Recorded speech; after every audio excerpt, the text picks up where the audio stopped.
employed in this sector is sacrifice enough for us who are employed to make that contribution to the hustler fund, to the housing fund, so that we can bring around the change that is going to take our country forward. Our vision for affordable housing program is premised, firstly, on the objective of creating 1 million direct and indirect employment opportunities throughout every value chain in the housing development ecosystem. A single housing unit is capable of employing 3 to 5 workers directly and an additional 8 workers indirectly in the manufacturing of construction products, in transport, in logistics, and in all other sectors that contribute to the housing and construction industry. Secondly, the objective of affordable housing is to increase the number of homeowners and to transition more Kenyans from rent-paying in informal settlements, in slums, and we have 1,411 slums in Kenya. We should transition those people, my countrymen and women, into homeowners. They should live in dignity like the rest of us, because we owe them a duty of citizenship and a duty of comradeship as we live in one country. I want to ask every parent, I want to ask every Kenyan that rather than ask, how is it your business?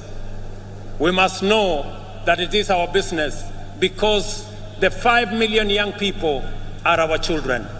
They are our citizens. They pay taxes. And when we transition them into jobs, we are building a bigger pool of taxpayers. The conversation we have today in Kenya is different. I did promise the country 3 years ago that we are going to change the conversation. That the conversation is not going to be anymore about leaders. It is going to be about citizens. It is going to be about those who do not have jobs. It is going to be about our manufacturing. It is going to be about the millions who live in informal settlements. It is going to be about the people. I told the country that we are going to change the conversation. It is not going to be about changing the constitution and creating positions for leaders.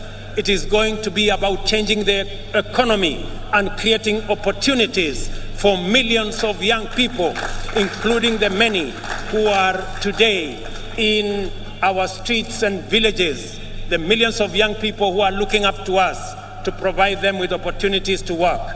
It's going to be about the ordinary people who work in the manufacturing sector, the people who also wants to contribute, to be taxpayers, but because they have no jobs, they cannot pay tax.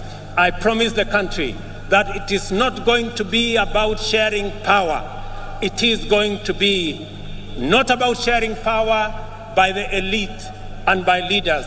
It is going to be about empowerment of every citizen, empowering our farmers to produce more so that we can get ourselves into food security, empowering our young people with jobs so that they too can contribute meaningfully to our economy and meaningfully to our taxpayers. It calls for us the empowerment of every citizen and every business person so that we can contribute to the economy of our country. I want to promise you, ladies and gentlemen, that that effort is on course, and together we are going to move in that direction. To enhance our national productivity, we are prioritizing the consolidation, processing, and value addition of our agricultural products. You just heard my dear sister, Governor of Embu, say, right here in Mashanga, we are going to build an aggregation and industrial park so that the people of Embu And as we do it in Embu, we are doing it in every county in the Republic of Kenya. Last week, we advertised the first 14